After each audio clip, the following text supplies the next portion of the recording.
할렐루야. 예, 하나님의 사랑과 평강이 함께 하시길 예수님의 이름으로 축원합니다. 예, 오늘 말씀의 제목은 성령 받을 준비 이렇게 하십시오 라는 제목으로 함께 말씀을 나누면서 우리가 주님의 음성을 듣도록 하겠습니다. 오늘은요 성령 강림 주일로 지킵니다. 여러분, 참 우리가 이날은 성령님께서 이 땅에 강림하신 것을 기념하고요, 지금도 우리 가운데 거하시면서 역사하시는 이 성령님을 우리는 찬양하고 환영하고 감사하는 날입니다. 기쁨으로 여러분 마음은 활짝 열고 정말로 성령님을 크게 환영하시길 바랍니다. 또한 사모하시길 바랍니다. 여러분, 그리고 그 성령님 정말 내 안에 충만히 임재하십시오. 기름 부어 주십시오. 여러분 이렇게 기도하시길 바랍니다. 참으로 우리 정말로 이 예수님의 오심으로 말미암아 우리에게 부음 받으신 그 성령님, 놀라우신 은혜와 축복을 우리가 누리고 또 나아가 그 은혜와 축복을 더 간절히 사모하는 날인 줄 믿습니다. 그런데 참으로 안타깝게도요, 이 참 많은 성도들이 이 영광스럽고 풍성한 은혜와 능력을 누리지 못하는 그것을 볼 때 참으로 마음이 참 안타까울 때가 참 많이 있습니다. 그리고 참 아쉽습니다. 여러분, 우리는 정말 늘 날마다 성령의 충만함을 받아서 주님과 동행하며 하나님을 기쁘시게 드리는, 여러분 하늘의 기쁨을 누리는 하나님의 마음에 합한 우리 모두가 되시길 바랍니다. 사도행전 2장 1절에서 13절에 보면 오순절날 하늘에서 거센 바람이 부는 듯한 소리가 나고 불꽃 모양의 혀들이 나타나서 갈라지면서 각 사람의 그 머리 위에 성령이 내려왔어요. 그 말씀을 묘사하고 있습니다. 이 사도행전 저자는 청각과 시각과 현상을 기록해 성령 강림이 사도들에게 극적인 변화와 효과를 주었다라는 사실을 강조합니다. 여러분, 우리 정말로 이래서 이 초대교회가 이때 이제 형성이 됐어요. 참으로 이 성령을 받은 사람, 이 사람들은 세상이 감당하지 못할 사람들로서 어떠한 그 위협 속에서도 주님의 믿음을 지키고 생명의 복음을 힘써서 전했던 사람들입니다. 우리가요 이렇게 성령을 체험한 이 사람들은요 세상이 감당하지 못할 그런 능력의 사람들인 줄 믿습니다. 여러분과 제가 그런 사람들이 다 되시길 바랍니다. 참으로 이렇게 성령을 체험한 사도들은 이후에 예수 그리스도의 복음을 만한 백성에 담대히 선포하는 사람들이 됐어요. 사도들은 참으로 이 땅에 나그네요 순례자인 그러한 마음으로 이 땅을 살면서 영원한 천국 본향 가나안을 향해서 떠나가는 그런 사람들처럼 정말로 자기 목숨을 아끼지 아니하고 힘써서 생명을 복음을 전하게 되었습니다. 여러분, 그래서 우리까지 이제 이렇게 생명의 복음이 전해지게 됐고, 우리도 또 그 복음을 듣고 성령의 충만함을 받아 이렇게 예수 그리스도의 영으로 우리가 새롭게 거듭나게 하여 주시고, 또한 우리가 하나님의 자녀로 살게 되었습니다. 여러분, 이 사실에 우리는 날마다 기쁨으로 하나님을 찬양하며 감사 영광 돌리는 하나님의 뜻에 합당한 우리 모두가 되시길 바랍니다. 오늘 본문 아모스 4장 12절에 보니까요, 그러므로 이스라엘아 내가 이와 같이 내게 행하리라, 내가 이것을 내게 행하리니 이스라엘아 내 하나님 만나기를 준비하라, 이렇게 말씀하고 있습니다. 여러분, 우리가 성령을 만나려면, 성령의 충만함을 받으려면 우리가 어떻게 해야 될까요? 그래서 우리가 성령 받을 준비 이렇게 하십시오, 이런 제목을 제가 적었습니다. 여러분, 우리가 성령을 이미 받은 줄 믿습니다. 우리가요, 예수님을 구세주로 영접하고 우리가 하나님의 자녀가 된 것은 여러분 성령이 우리에게 오셨기 때문입니다. 보혜사의 성령님이요, 여러분과 저에게 임하셨어요. 임하셔서 우리로 하여금 예수 그리스도가 구세주고 하나님의 아들이시고 또 십자가에서 우리 죄값을 치러주시기 위해서 몸짓 깨어 피 흘려 죽으시고 또 우리 죄를 감당하시고 우리가 당할 그 사망을 우리 주님이 당하시고 그리고 3일 만에 하나님께서 부활시켜 주셔서 부활하셨습니다. 그리고는 예수님께서 그 부활하셔서 이 제자들에게 나타나시고 여러 사람들에게 나타나셨어요. 그렇죠? 그리고는 어떻게 하셨습니까? 이 40일 동안 많은 사람들에게 보이셨어요. 그리고 나서 이제 하늘로 승천해서 올라가십니다. 제자들이 보시는 가운데서. 그러면서 말씀하시는 거예요. 너희들은 성령이 임하기까지 내가 다른 보혜사를 너에게 보낸다라고 말씀하셨어요. 우리 주님은 우리가 거처 할 집을 예배하러 가신다라고 하셨습니다. 그래서 우리에게 성령을 보내줄 거니까 너희는 그 성령을 받기까지 모여서 힘써서 기도해라 이렇게 말씀했습니다. 여러분 이 성령을 받을 때에 처음에 500명이 모였다고 그랬죠. 그런데 이 마가다락방에 500명이 모였다고 그랬는데 여러분 이제 예수님이 40일 부활하셔서 40일 동안 이제 그 사람들에게 여러 사람의 제자에게 보이시고 여러 사람들에게 보이시고 이렇게 하시면서 제자들이 또 다시 세임을 주시고 새로운 또 사명을 부여해 주시고 나서 우리 주님이 승천하시고 난 뒤에 뭐라 그랬습니까? 그 뒤에 이제 오순절날 그 10일이 지났어요. 그래서 오순절날 이제 그 성령이 지진 같은 일어나면서 강한 그 바람이 일어나고 그러면서 그곳에 불의 혀가 같은 것이 임했습니다. 여러분 그럴 때 그 사람들이 방언을 하기 시작했다고 했습니다. 그런데요 여기서 보면은 여러분 몇 명이라고 했습니까? 120명이라고 했어요. 그러면 500명 중에 120명만 남았다라는 거예요. 그럼 나머지 사람들은 다 어디 갔을까요? 열흘 동안에 여러분 우리가요 이렇게 믿음 생활을 함께 합니다. 그렇죠? 그런데 우리가 정말 성령을 받기까지 여러분 힘써서 다른 거에 정신 팔지 말고 우리 주님이 뭐라고 했어요? 전혀 힘써서 그렇게 성령을 받기까지 힘써라 라고 했어요. 성령을 내려오시는데 분명히 내려오시는데 그때 받기까지 힘써라. 너희가 그 받을 준비를 해라 이거예요. 그렇죠? 우리는 참으로 알게 모르게 우리 하나님께서 우리를 하나님의 백성으로 택해 주셨습니다. 그리고는 때가 되어서 우리를 보혜사 성령님을 보내주셔서 우리에게 믿음을 주셨어요. 그러면서 이 복음을 우리가 깨달아 알 수 있도록 이렇게 은혜를 베풀어 주셨습니다. 그래서 우리가 정말 그 모든 만물, 천지 만물 창조하신 하나님, 그 하나님을 우리가 믿게 된다라는 거예요. 오늘 13절에 보니까 보라 산들을 지으며 바람을 창조하며 자기 뜻을 사람에게 보이며 아침을 어둡게 하며 땅의 높은 데를 밟는 이는 그의 이름이 만군의 하나님 여호와시니라 이렇게 말씀하고 있습니다. 그러니까 모든 만물을 창조하신 하나님, 모든 만물을 다스리시는 하나님, 그 하나님이 우리의 하나님이시다, 나의 하나님이시다라고 우리가 깨달아 알게 하신 분은 누구예요? 보혜사 성령님이세요.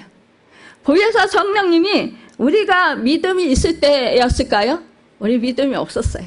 그러나 정말 택해 주셨다라는 거예요. 선택을 하나님이 해주셨다라는 거예요. 여러분과 저는 이 자리에 있는 것은 하나님이 선택해 주셨기 때문입니다. 그러니까 선택당한 자는 얼마나 행복합니까? 그렇죠? 여러분 우리는 우리 죄로 인해서 영원히 죽을 수밖에 없는 죄인들이었어요. 그렇죠? 그런데 우리는 정말로 마귀의 자녀들로 마귀의 하수인 노릇을 하고 종노릇하면서 살았어요.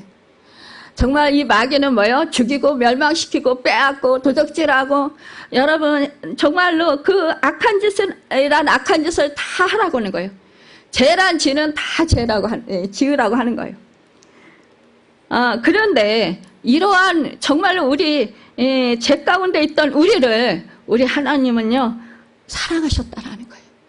그래서 우리 죄값을 치러주시기 위한 그 하나님의 독생자 아들을 아낌없이 우리를 살리려 우리에게 새 생명 주시라 내어 주셨다라는 것입니다. 여러분, 그 사랑을 깨달아 아는 것은 여러분과 제가 똑똑해서 지혜로워서 그런 거 아니라는 거죠. 우리는 여러분 공로가 있습니까? 없습니까? 전혀 없어요. 우리는 정말로 선한 행실을 하고 살았다 할지라도 여러분 우리 속에는 사실은 선한 게 없어요. 내가 뭐 능력이 있이 산 것 같지만 여러분 우리에게는 능력이 없습니다. 우리가 어떠한 양심의 가책을 느끼고 선한 행실을 했다 할지라도 그 선한 행실을 하는 것조차도 하나님이 허락하셔야 되는 것입니다. 보혜사 성령님의 그 감화감동 역사하심이 있어야 된다라는 거예요. 그 은혜로 우리는 이렇게 성령님의 인도하심 따라 성령 안에서 살게 되었습니다. 여러분, 우리가 영죽을 그 죄인이었지만 영원한 생명을 받는 그런 축복을 받았다라는 거예요. 그러니까 그 은혜를 받은 우리는 어떻게 해야 될까요? 그렇기 때문에 더욱더 정말로 영원한 생명을 더 풍성히 얻고 영원한 나라 하나님의 백성들로서 우리는 하나님의 그러한 인도를 받아서 우리가 하나님의 뜻대로 하나님께 영광 돌리며 살아야 된다는 것입니다. 참으로 우리가 그래서 알게 모르게 우리는 그 성령의 도우심을 받았다라는 거예요. 그래서 성령님에 대해서 말씀을 드리면 하나님의 영이잖아요. 예수님의 영이에요. 진리의 영이에요. 또한 우리 성령님은 성부, 성자, 성령 삼위가 되시는 하나님이십니다. 그분은 내가 아버지께로서 너에게 보혜사 곧 아버지께로서 나오는 진리의 성령이 오실 때에 그가 나를 증거하실 것이요 라는 예수님의 말씀대로 보혜사, 그러니까 돕는 자 또는 이루자로서 2000년 전에 이미 우리에게 오셨습니다. 우리의 삶 속에 내재하시기 위해서 오신 것이에요. 그러면 그분은 무엇을 도우며 어떻게 이루하실까요? 보혜사 성령의 도우시는 사역은 다음과 같은데, 첫째, 보혜사 성령님은 우리로 예수님을 구세주로 확실히 믿도록 도와주십니다. 감화, 감동, 깨닫게 하시고 교통 역사하신다라는 거예요. 믿음을 주신다라는 거예요. 믿게 하신다라는 거예요. 성령은 우리로 하여금 이렇게 예수님께로 인도하십니다. 고린도전서 12장 3절에 말합니다. 성령으로 아니고서는 누구든지 예수님을 주시라 할 수 없느니라 말씀하고 있습니다. 두 번째, 보혜사 성령님은 우리에게 하나님의 말씀의 참뜻을 깨닫게 해주십니다. 여러분, 그 진리를 이해하게 또 하십니다. 우리가 성경 말씀을 통해 내 마음속에 참 은혜가 되었다. 또 우리가 설교 말씀을 들을 때 나에게 큰 격려가 되었다. 나에게 참 큰 힘이 되었다. 하나님께서 나한테 이렇게 말씀하시네. 그렇구나. 나는 몰랐는데 또 이렇게 깨닫게 하시네. 우리가 성경 말씀을 읽을 때 성령의 감화 감동으로 여러분 은혜를 받고, 이렇게 설교 말씀을 들을 때 은혜를 받고 정말 감격하고 감사가 넘치고 눈물이 나고 가슴이 울컥거리고 가슴이 울렁거리고, 이런 것이 뭐예요? 이런 것은 다 성령의 역사심입니다. 여러분, 그래서 우리로 하여금 진리 가운데로 인도하시고 말씀을 통해서 진리를 깨닫게 하신다라는 거예요. 성령이 우리를 도와주셔야지, 성령이 우리를 감화감동시켜야지 우리가 하나님의 말씀을 깨닫게 되고 여러분 하나님의 음성을 들을 수 있다는 거예요. 인도함을 들을 수 있습니다. 성령이 아니고서는 우리는 깨닫지도 못하고 음성을 듣지도 못하고 하나님의 인도하심도 받을 수가 없습니다.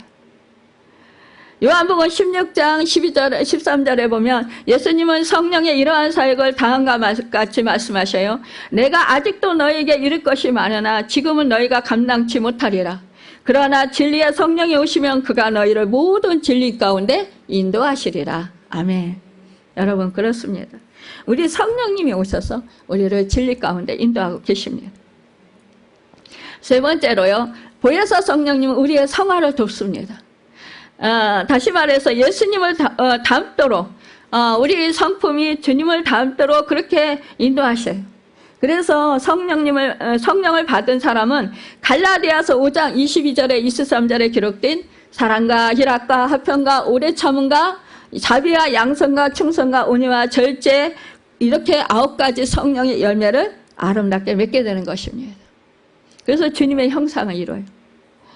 여러분 우리가요 처음에 이렇게 예수를 믿고 구원을 받아서 점점 우리는 이 성령의 열매를 아름답게 맺기 위해서 하나님이 우리를 성화시켜 갑니다. 그래서 우리가 성령의 충만함을 받으면 성령의 은사들을 금방 받을 수 있어요. 하나님의 선물이기 때문에 그렇습니다. 성령의 열매는요 하루아침에 이렇게 열리지 않습니다. 우리가 천국 가는 그날까지 여러분 이 성령의 열매는 계속해서 이렇게 맺게 되는 것입니다. 그렇기 때문에 우리는요 이 시간을 두고 계속해서 이 성령의 열매를 맺어가도록 성령의 인도하심과 견인하심을 받습니다. 우리가 말씀에 또 인도하심을 받아서 우리가 그 말씀대로 우리가 정말 나를 비우고 오직 살아있어 역사하시는 성령님의 인도하심을 따라서 우리가 말씀을 따라서 순종하고 행하고 정말로 주님만을 온전히 주인으로 모시면서 하나님만을 섬길 때 우리는 주님을 닮아가는 그러한 성화를 이루게 되는 것입니다. 그래서 주님의 제자의 삶을 살게 돼요. 네 번째 보혜사 성령은 우리로 예수 그리스도를 증거하게 합니다. 사도행전 1장 8절의 말씀이 그 증거인데요. 오직 성령이 너에게 임하시면 너희가 권능을 받고 예루살렘과 온 유대와 사마리아와 땅끝까지 이르러 내 증인이 되리라 말씀합니다. 여러분 우리는요 언제나 정말로 주님을 만난 그 은혜를 여러분 증거하는 증인들이 되어야 돼요. 때를 얻든지 못 얻든지 내가 받은 은혜, 내가 받은 구원, 내가 받은 정말 하나님의 사랑을 우리는 전해야 된다는 것입니다. 그러면서 증인들의 삶을 살아가야 돼요. 그럴 때 주님의 나라가 확장되는 줄 믿습니다. 나를 통해서 내가 증거할 때에 믿지 않는 영혼들에게 성령이 부어지게 되고 그들의 감화 감동이 있게 되며 성령의 역사하심으로 말미암아 그들의 심령이 뜨거워지고 그들이 회개의 영이 열리고 그들에게 믿음이 생겨서 정말로 예수님을 구세주로 영접하는 그런 주께로 나아오는 축복의 은혜가 있게 된다는 것입니다. 그래서 정말로 하나님이 기뻐하시는 여러분 하나님의 그 나라를 확장시키는 우리 모두가 되게 된다는 것입니다. 그런 우리는 중요한 그러한 사명을 다 부여받은 줄 믿습니다. 또한 이 보혜사 성령의 이루하는 역사를 살펴보면은요, 이 첫째로 보혜사 성령은 우리가 하나님의 자녀임을 깨닫게 하여서 우리를 이루하십니다. 여러분 로마서 8장 14절은 무릇 하나님의 영으로 인도함을 받는 그들은 곧 하나님의 아들이라고 말해요. 말씀하는데 하나님의 아들인 우리가 또한 그분의 후사가 된다라고 말씀해요. 여러분 그러므로 오늘의 지금 우리가 당하는 이 고통 이것은 장래의 영광에 비하면 아무것도 아니라는 거예요. 우리는 지금 이 고통 때문에 우리는 너무너무 힘들어요. 하지만 여러분 우리가 앞으로 장래에 받을 그 영광은 좋게 비교할 수 없다는 거예요. 얼마나 큰지 우리가 측량할 수 없다는 것입니다. 이렇게 그 보혜사가 위로하시는 사역을 보면 보혜사가 무슨 뜻입니까? 위로하는 영이라고 했죠. 돌보아주는 영입니다. 보호하시는 영입니다.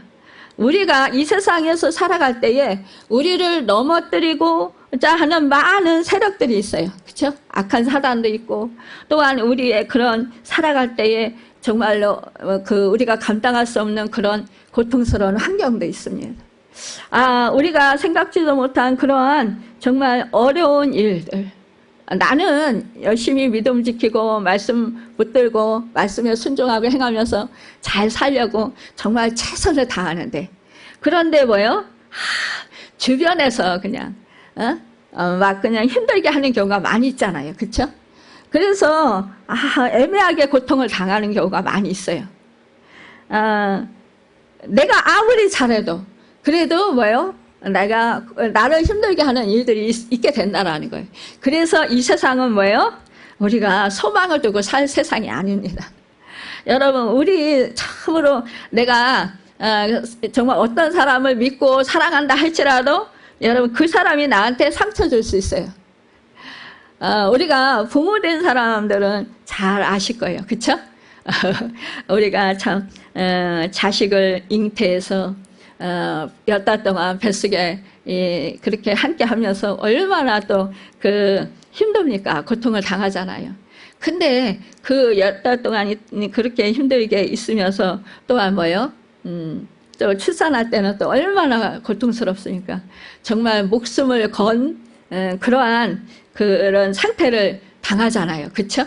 그런 큰 고통 정말 난산이신 분들은 난산을 겪은 분들은 아마 더 그 고통이 얼마나 정말 큰지 생명을 걸고 정말 아기를 낳는 경우가 있잖아요. 그렇죠? 자식을 낳는 경우가.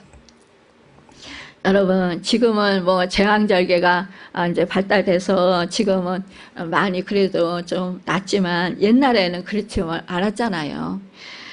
수술해서 아기를 꺼낸다라는 건 이거는 정말 옛날에는 있을 수 없는 일이었잖아요. 그러니까 그때에 정말 그 아기 낳다가 사망하는 경우도 참 많았어요. 저희 친정 엄마가 아기를 낳고 난산으로 바로 이제 돌아가셨어요. 그런데 참 이 아기 낳는 게 여자들은 정말 생명을 거는 거예요. 그러니까 이런 걸 생각하면 우리가 사실상요 영적으로도 보면 육적으로도 물론 한 사람을 한 생명을 세상에 태어나게 하기 위해서는 이렇게 목숨을 여자들은 걸어야 하는 그런 상황에 처하게 될 때도 있지만 여러분 우리가 영적으로도 우리가 영적인 아이를 잉태해서 그 아이를 마음에 품고 기도하면서 태신자로 품고 기도하면서 또한 섬기면서 또 복음을 전하면서 사랑으로 섬기면서 이렇게 끊임없이 하잖아요. 그래서 이제 그 아이를 정말 이렇게 정말 세상에서 그 영적인 사람으로 살아가도록 그렇게까지 이제 장성하게 하려면 주님께로 돌아와서 정말 예수님을 잘 믿고 구원을 받는 그래서 하나님의 백성으로 세우려면 큰 그런 고통들이 많이 있잖아요. 또한 우리가 생명의 복음을 전하다가 정말 생명의 위협을 겪는 그런 경우도 있어요. 한 영혼을 올바로 하나님께로 인도하고자 할 때에 사실상 목숨을 걸어야 하는 우리 선교사님들 같은 경우는 많이 있잖아요. 우리 순교자 분들, 우리 믿음의 선배님들. 참 그런 분들 보면은요. 사실은 그분들은 뭐예요? 복음을 내서 영적인 그런 자녀들을 낳게 하기 위해서 얼마나 그렇게 목숨을 걸고 희생했다라는 것입니다. 헌신과 그분들의 희생이 없었다면 여러분 이렇게 우리에게까지 복음이 전파되지 못했을 거예요. 그분들이 희생과 헌신이 있었기 때문에 여러분 목숨을 아끼지 아니하고 자기의 유익을 구하지 아니하고 진정한 주님의 사랑으로 그 사랑의 마음 정말로 하나님께 받은 은혜 주 예수 그리스도와 성령께 받은 그 은혜가 너무 감사하고 그 갚을 길 없는 그 은혜에 보답하고자 하는 그 마음으로 여러분 불원천리 정말로 피부 색깔도 다르고 언어도 다르고 환경도 다른 그러한 척박한 곳에 정말로 모든 것을 다 배설물로 여기면서 그러면서 생명의 복음을 힘써서 전하기 위해서 바다 건너 정말로 물 건너 그렇게 온다라는 것입니다. 여러분, 우리나라에도 정말로 이렇게 최초에 선교사님들이 들어오셔서 이렇게 복음이 전파되었고 그분들의 희생과 목숨을 아끼지 아니하는 그들이 정말 삶을 그렇게 희생하는 그러한 헌신과 희생이 있었기 때문에 우리가 이렇게 복음을 듣게 됐다라는 것입니다. 여러분, 참 이것은요 분들에게 성령이 강하게 붙들어 주시고 큰 권능을 주셨기 때문입니다. 그리하지 않고 그분들이 특출나서가라기보다도 이 정말로 하나님께서 그렇게 또 택하시고 또 그렇게 그러한 그릇으로 쓰셔서 그렇게 또한 하나님께서 영광을 받으시고 또 하나님 나라 확장시키고자 또 쓰신 줄 믿습니다. 참으로 우리 보혜사 성령님은 우리를 대신해서 기도하심으로 우리를 이루어 주십니다. 로마서 8장 26절을 말씀합니다. 이와 같이 성령도 우리 연약함을 도우시나니 우리가 마땅히 빌 바를 알지 못하나 오직 성령이 말할 수 없는 탄식으로 우리를 위하여 간구하시느니라. 여러분, 예수님을 나의 구주로 고백하고 예수 안에 있는 하나님의 그 사랑과 하나님의 의의를 발견하게 되는 것은 성령님께서 우리 안에 임하심으로 인하여서 진리를 깨닫게 되었다라는 것입니다. 예수님께서 말씀하셨습니다. 나는 길이요 진리요 생명이다. 예수님이 길이 되시고 진리가 되시고 생명이 되시는 것도 성령님께서 우리에게 깨달음을 주시지 아니하시면 알 수 없다라는 거죠. 우리가 믿을 수 없다라는 거예요. 우리는 모두 성령의 감동에 의해서 예수님께로 인도를 받고 예수님을 가슴에 안고 품고 그러면서 살아가는 것이라는 것입니다. 여러분, 그런데 오늘 이 구약에 보면은요, 이렇게 구약은요 정말로 하나님의 하나님께서 말씀하시는 거예요. 예수님에 대해서 올 길을 예비하라. 여러분, 그리고 성령을 올 길을 예비하라 이거예요. 그러니까 이제 그 성령을 맞을 준비를 하라는 거죠, 여러분. 그것이 지금 우리 시대에 임하신 것입니다. 이미 2000년 전에 임하신 거예요, 여러분. 말씀대로 이루어진 사건입니다. 그래서 우리가 신약 성경에 보면은 이 성령님이 이렇게 오순절날 말씀대로 구약에 예언하신 이 말씀대로 오신 거예요. 그래서 우리가 내 하나님 만나기를 준비하라는 이 말씀이 이루어졌다라는 것입니다. 성취된 것입니다. 하나님의 말씀은요 1.1획도 땅에 떨어지지 않습니다. 하나님의 말씀은요 여러분 변함이 없으십니다. 희전하는 그림자도 없다고 했습니다. 하나님의 말씀은 정확무후하다고 하셨습니다. 여러분, 우리 하나님의 말씀은요 틀림이 없으십니다. 그렇기 때문에 그 말씀대로 이 역사가 일어난 것입니다. 여러분, 참으로 이렇게 신약 말씀인 이 사도행전 10장에 보면 가이사라에 있던 고넬료라 불리는 로마의 백부장이 하나님 앞에 경건하게 살다가 하나님의 성령을 받은 역사를 기록하고 있습니다.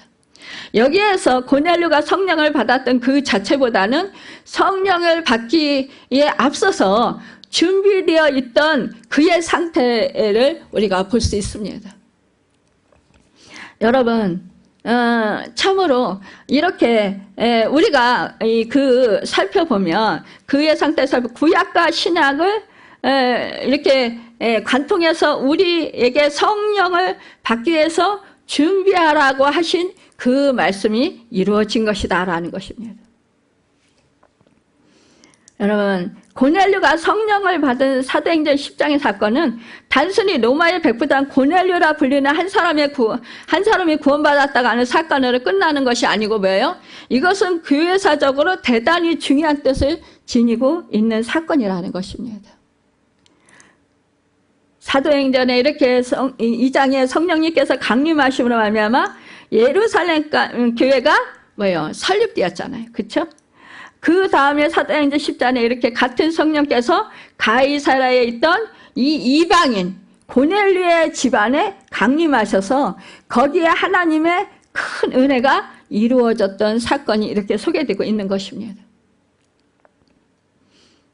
여러분, 그러니까요, 그 은혜가 지금 우리에게 임하신 사건입니다. 여러분 믿습니까? 이 사도행전 10장 2절의 말씀 보면 고넬료가 경건하여 온 집으로 더불어서 하나님을 경외하며 백성을 많이 구제하고 하나님께 항상 기도하더니 라고 말씀하고 있습니다. 그러니까 경건의 준비가 있는 그곳에 성령이 강림하신다라는 거예요. 좀 전에 제가 말씀드렸죠. 이 오순절에 성령이 임했을 때 그 주님의 말씀에 순종해서 전혀 힘써서 성령님만을 간절히 기다리면서 기도했다라는 거예요. 사모함으로, 간절히 갈망함으로, 여러분 온 마음을 다해서. 여러분 우리가요 정말 온 마음을 다해서 여러분 우리는 기도할 수 있어야 됩니다.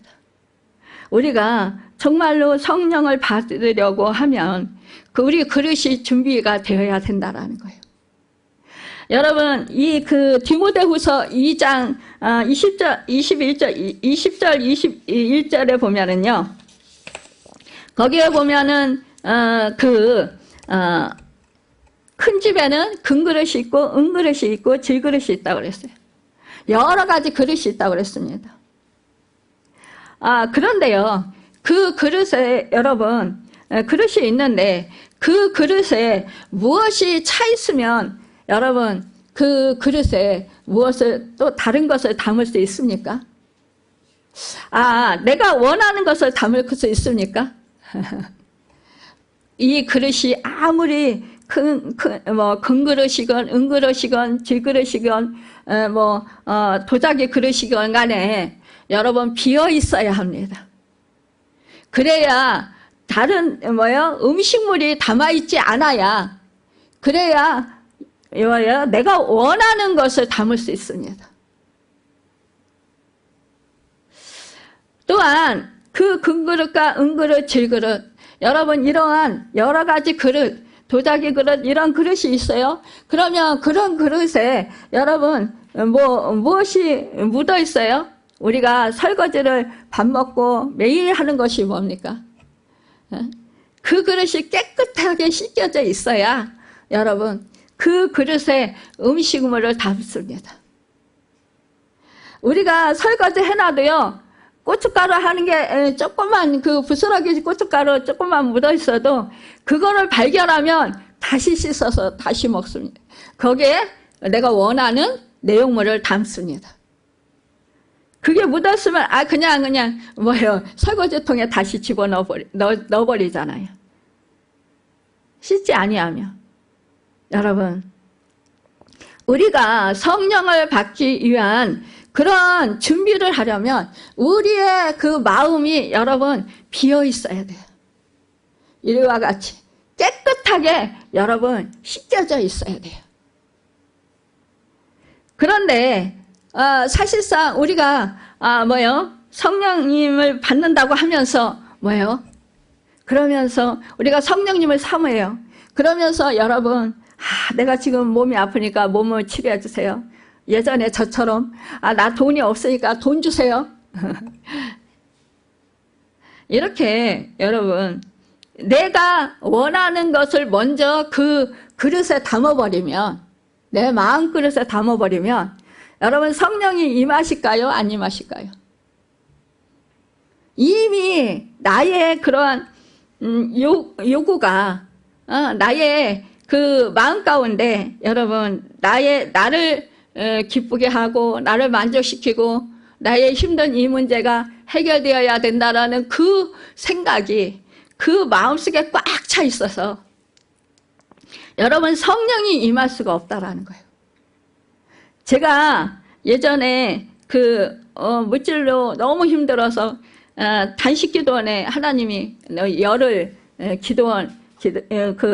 열흘 이제 금식이 떨어졌는데, 그때 이제 제가 어떻게 열흘 금식을 합니까? 한 끼도 못 굶는데 이러면서 하나님께 기도했더니 이제 그 단식기도원으로 인도하셔서 그 단식기도원에 들어갔을 때 그때 제가 간증했잖아요. 저는 그때 돈이 없어가지고 돈 달라고 목숨을 걸고 들어간 거예요. 3일 동안 물도 안 마시고 아무것도 안 먹고 하는 한 끼도 못 굶고 그 아침, 점심, 저녁 그 때에 한 30분만 지나도 막 후들후들 떨리고 기운이 빠져가지고 식은땀 나고 막 정신이 없고 그런 사람이 하나님의 말씀은 열흘 금식이 떨어졌고, 이거는 금식을 해야 되는데 저 몸은 완전히 약해가지고 화장실 다니기도 힘든 상황이고 밖에 있는 화장실, 대부분 큰 기도원에는요 밖에 화장실이 있어요. 근데 저는 그 안에서만, 이게 가정집처럼 안에서만 화장실, 그것도 자변실 이렇게 돼 있어야 가서 이제 보지. 안 그러면 쪼그리고 앉거나 이러면 저는 못 일어나요, 저 혼자. 그때 상황이 그랬어요. 그러니까 그런 데는 엄두도 못 내고 하나님 어떻게 해요? 예.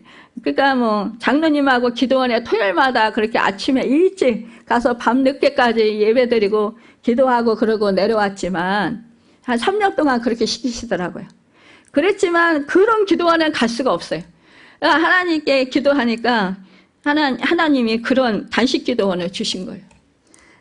그래서 그곳에 가가지고 기도할 때 저는 물질 때문에 목숨을 걸고 기도원에 들어갔는데, 근데 물질에 대한 생각은 요만큼도 안 줘요, 아주. 그냥 무조건 예수님만 내 안에 충만하게 해주세요. 예수님만 충만하게 해주세요.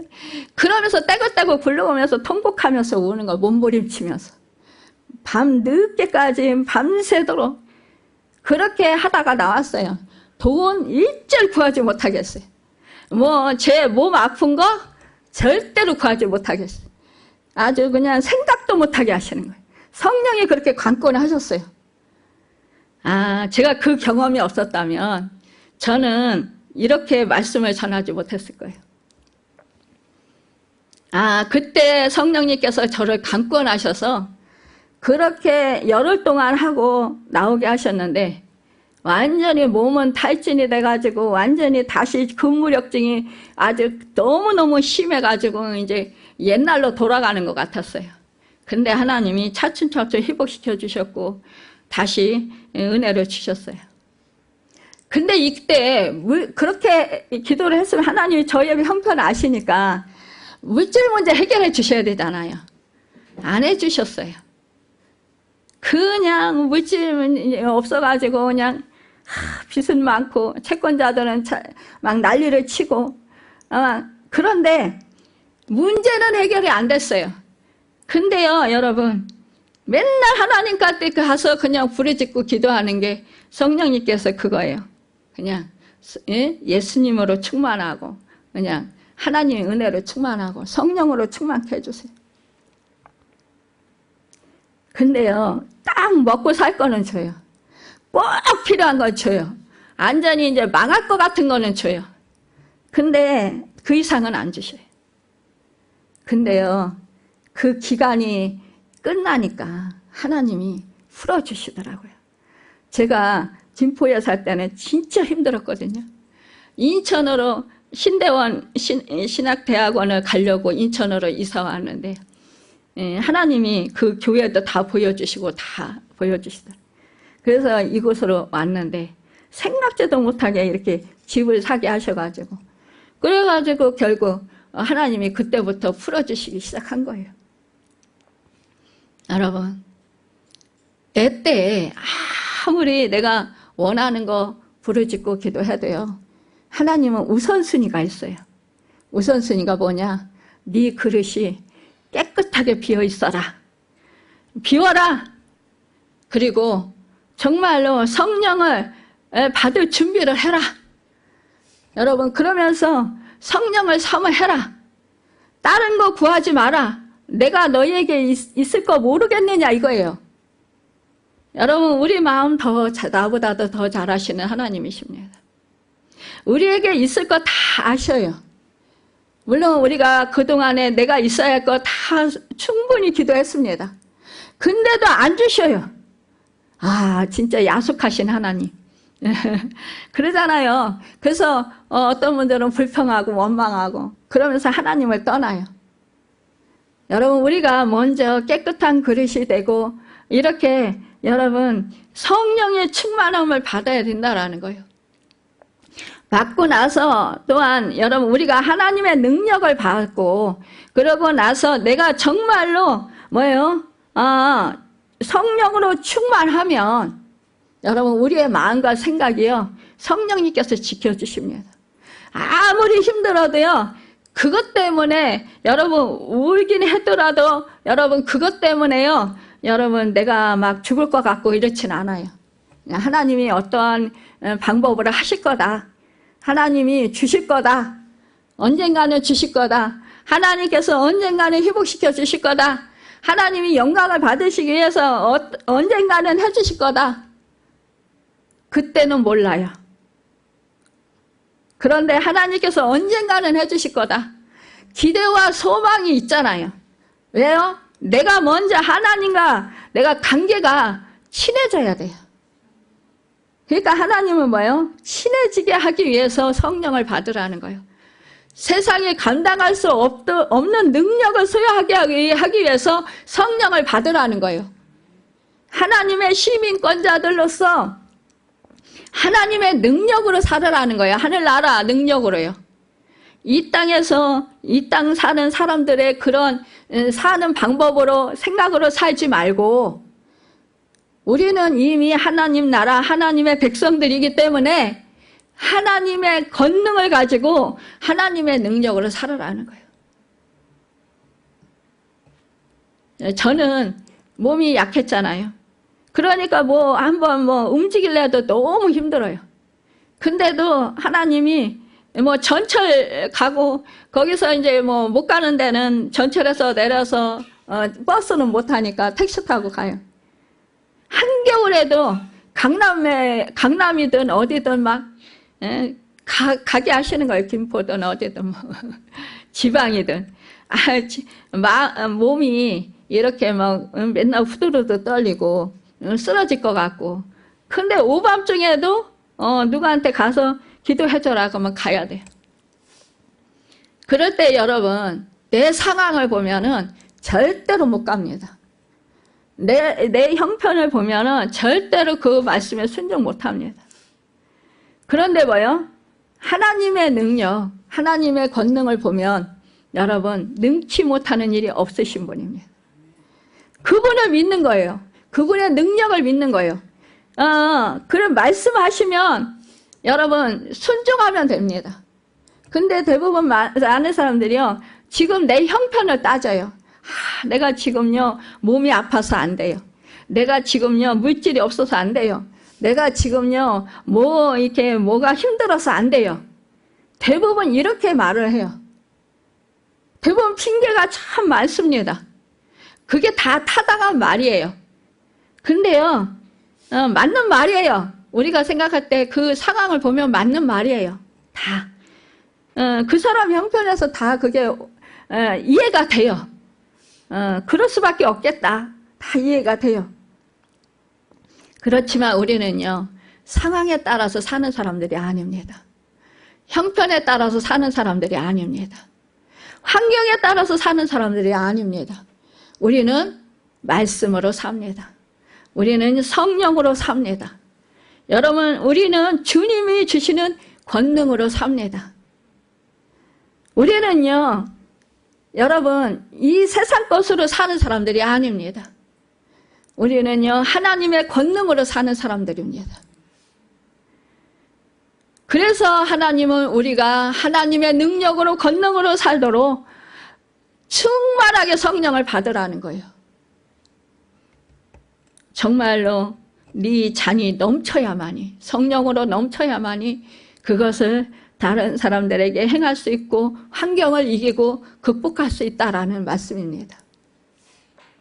그러니까 하나님의 본심이 뭐예요? 여러분 진짜로 사랑하신다라는 거예요.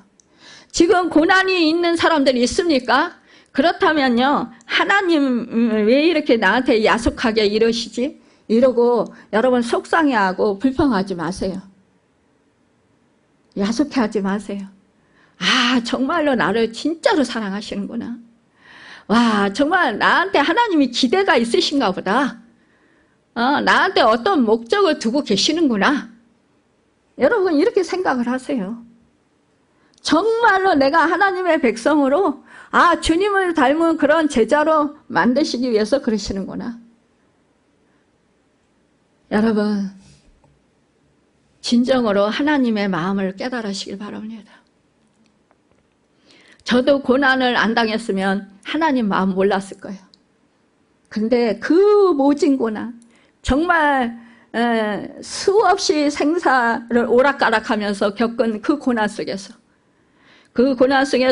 정말로 그 주님의 인도하심을, 성령님의 인도하심을 세밀하게 받지 않았으면 저는 정말로 언제 죽었어도 죽었을 거예요. 근데 지금도 저는 제가 할 수 있는 일이 없습니다. 지금까지 지나온 거 생각해보면 다 주님이 하셨어요. 성령님이 하셨어요. 지금도 제가 힘이 일반 보통 사람보다 약합니다. 딸립니다.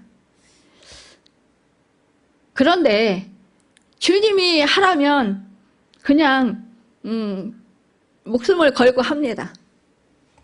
주님이 책임져 주실 걸 믿고 합니다. 그러면 주님이 영락없이 하셔요. 정말로 악한 영이 저를 죽이려고 역사를 해도 제가 힘이 있습니까? 벌벌벌벌 떨면서 진짜 힘이 없어가지고 기운이 없어가지고 쓰러질 것 같이 그러면서도 예수 이름으로 명하노니 떠나가. 이렇게만 해도 그 사람 속에 있는 악한 영이 아유 무서워, 아이고 무서워 막 이러면서 떠나가요. 진짜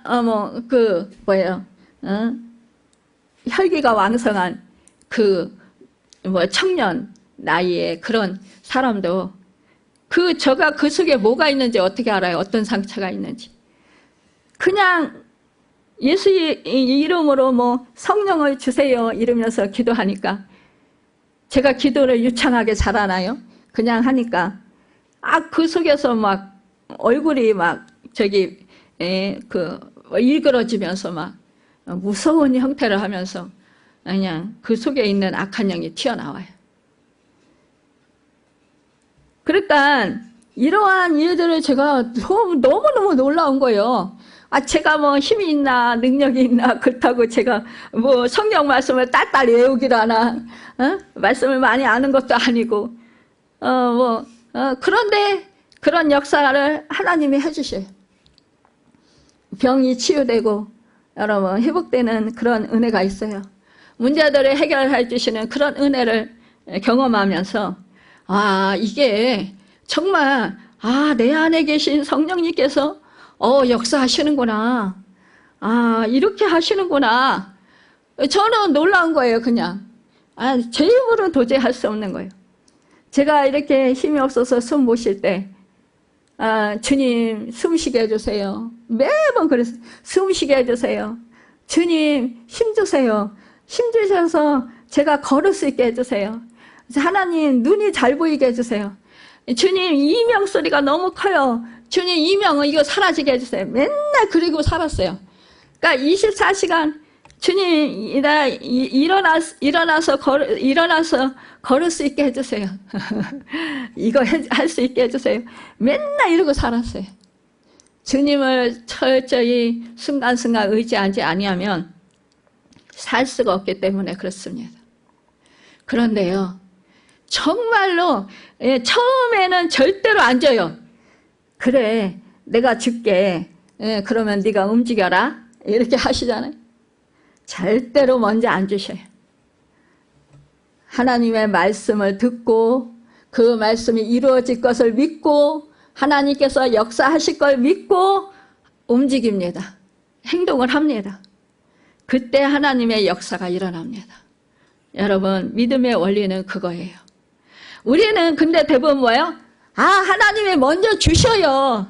내 기도를 들어주셔요. 그러면 내가 그것에 만족하고 그 다음에 하나님 뜻대로 하겠습니다. 이거예요. 말씀에 순종하겠습니다. 우리는 전제 조건을 항상 걸어요. 저도 그랬고. 근데 절대로 안 주시더라고요. 참 그때는 제가 믿음이 없어가지고 이 믿음의 원리를 영적인 세계를 잘 몰라가지고 육신적인 생각만 하는 거예요. 그냥 하나님이 정말 하셔도 너무 하신다. 나같이 이렇게 연약하고 나같이 이렇게 힘도 없고 사람들을 보내주셔서 나를 도와주셔야 되고 내가 도움을 받아야 되는데 나보고 섬기라고 하니 이거 말씀이 되시나? 서운한 거예요. 근데 결국 하나님이 정말 그 역사를 하시더라 이거예요. 여러분, 우리가 나 자신을 자꾸 생각하면 그렇게 된다라는 것입니다. 여러분, 내가 내 조건을 들어주셔요. 그러면 내가 하겠습니다. 여러분, 물론 그거 들어주실 때도 있어요. 그러나 우리가 정말 그것이 성장이 되지 않고 영적으로 성장이 되지 않는다면 하나님은 절대로 안 주십니다. 결국은 내가 깨지고 부서지고 내가 녹아지고 내가 사라져야 돼요. 내 고집이 사라지고 내 생각이 사라지고 내 의가 사라지고 내 목적이 사라지고 내가 원하는 것들이 여러분 다 내려놔질 때 그때 하나님께서 역사하십니다.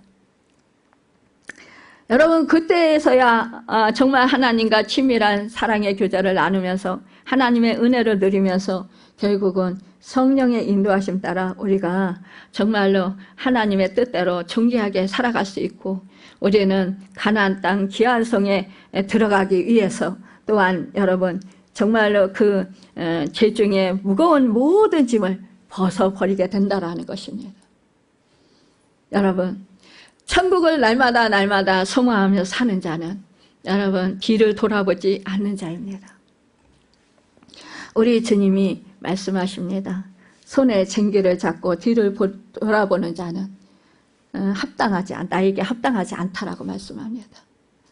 여러분, 우리는 대부분 주님 일을 하다가도 내 것, 나는 뭐예요?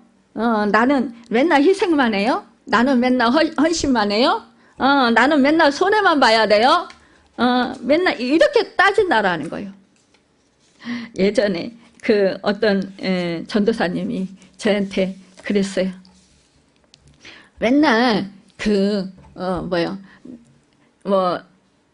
교회 가서 헌신하고 희생하고 이러는데 자기 것은 없다는 거예요. 사례비도 조금 받으니까 너무너무 힘든 거예요. 물질적으로도 힘들고. 그러니까 결혼도 남자도 안 주셔가지고 결혼도 못하고 혼자 살면서 부모님 모시고 형제 조카들 다 건사하면서 그러면서 그냥 개척교회 가가지고 그냥 계속 희생만 하는 거예요. 헌신만. 하나님 내 거는 언제요? 내 거는 언제요? 맨날 그 노래를 불러. 그래서 제가 하나님 때가 되면은 주실 때가 되면 주시겠죠. 그거 내려놓고 내 거 타령 그만 좀 하고 이제 비워요. 비우는 자고 열심히 하세요. 내려놓으세요 주님께. 그랬더니 진짜 이제 그래 이제 다 이제 안 된다 이제는 그러면서 정말 이제 성화되려고 열심히 노력하더라고요. 정말 자기 것을 엄청 막 자꾸 쳐서 복종하고 말씀에 쳐서 복종하고 내려놓고 이제 사람들하고 부딪히면 그때 막 그냥 용서하려고 막 주님께 막 성령을 구하면서 기도하고 회개하고 이렇게 지금은요 진짜 성화됐어요. 그래가지고 너무 아름다운 그런 그 성품으로 많이 변화됐어요. 그러니까 그분이 앞에서 찬양 인도하면 사람들이 눈물을 흘린다는 거예요. 그러면서 전도사님 찬양으로 은혜 받았어요. 정말 그 앞에서 이제 이 찬양 인도하면서 이제 기도하잖아요. 그 기도 내용이 다 내 기도 내용이었어요. 이러면서 막 사람들이 너무너무 기뻐하고 그냥 감사하고 하나님께 영광 돌리고 그러면서 막 그냥 뜨거운 심령들이 되어서 막 기쁨으로 하나님을 찬양하고 그러면서 그냥 은혜를 받아가지고 얼굴들이 그냥 예쁘게 변화되고 그러한 모습을 보니까 바로 이거였군요. 이러면서 너무너무 행복해하는 거예요. 여러분, 사람의 힘으로는 할 수 없습니다. 우리는요, 그래서 더욱더 성령을 받기를 힘써야 합니다. 여러분, 내 힘으로 할 수 있는 것 아무것도 없어요. 내 능력으로 할 수 있는 거 아무것도 없습니다. 내가 바꿀 거 없습니다. 여러분, 아무리 노력하고 아무리 애쓰고 힘쓰고 수고해도 여러분 얻을 수가 없습니다. 우리 주님이, 우리 성령님이 안 도와주시면 안 됩니다. 그러니까 아주 일찍이 그냥 다 내려놓으시고 성령님 안에 삼으시기 바랍니다. 그러면 성령의 충만함을 받고 여러분 정말로 하나님께서 놀랍게 하나님의 권능을 주시고 놀라운 그 축복의 주인공으로 이끌어 주실 줄 믿습니다. 여러분, 은혜를 사모하는 자세가 있는 곳에 성령께서 강림하신 것을 우리는 명심해야 합니다. 베드로의 말씀에 무엇인가 여러분 우리가 기대해 보면 이렇습니다. 베드로는 그 말씀은 뭐냐? 정말로 주님을 알기를 힘써라 이런 말씀이었어요. 마태복음 7장 산상복음 가운데 구하라 그러면 주실 것이요 찾으라 그러면 찾을 것이요 문을 두드리라 그러면 열 것이니라 말씀했습니다.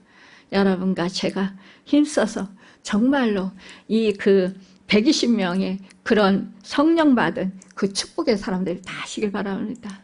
그래서 정말로 이 세상을 뒤흔드는 그런 축복의 주인공들이 다 되시길 바랍니다. 세상을 변화시키는 능력의 주인공들이 다 되시길 바랍니다. 여러분, 이 마태복음 5장에 보면 의에 줄이고 목마른 자가 복이 있나니 저희가 배부를 것이며 라고 했습니다. 이 고넬료는 로마의 백부장입니다. 세상적으로 말한다면 부족함이 없는 사람이에요.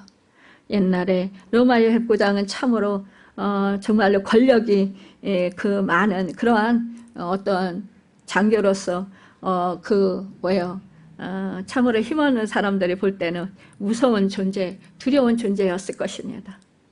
사람들을 마음대로 죽이고 마음대로 살릴 수 있는 그런 권력의 사람이었을 것입니다.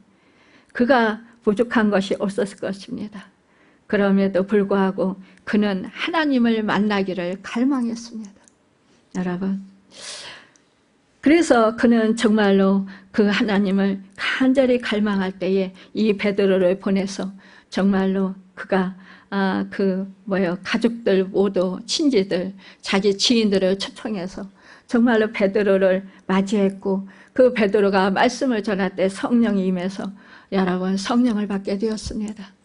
여러분과 제가 이렇게 정말로 나 한 사람이 받아도 좋지만 우리 가족 전체 모두 우리 정말 지인들 우리 내가 사랑하는 모든 사람들이 다 여러분 초청해서 정말로 그렇게 그 성령의 충만함을 받는다면 얼마나 좋겠습니까? 그래서 아름다운 그런 믿음의 가정, 믿음의 가문 정말로 우리 호산나 교회가 되었으면 참으로 좋겠습니다. 여러분, 참으로 우리는 힘써서 하늘의 상급을 바라보면서 여러분 죽기까지 주님을 따르는 여러분과 제가 되시길 바랍니다. 그래서 정말로 주님이 기뻐하시는 아름다운 그런 제자들로서 존귀하게 세워지고 하나님께서 정말로 기뻐하시는 여러분과 제가 되시길 예수님이나 바라고 축원합니다. 기도하겠습니다.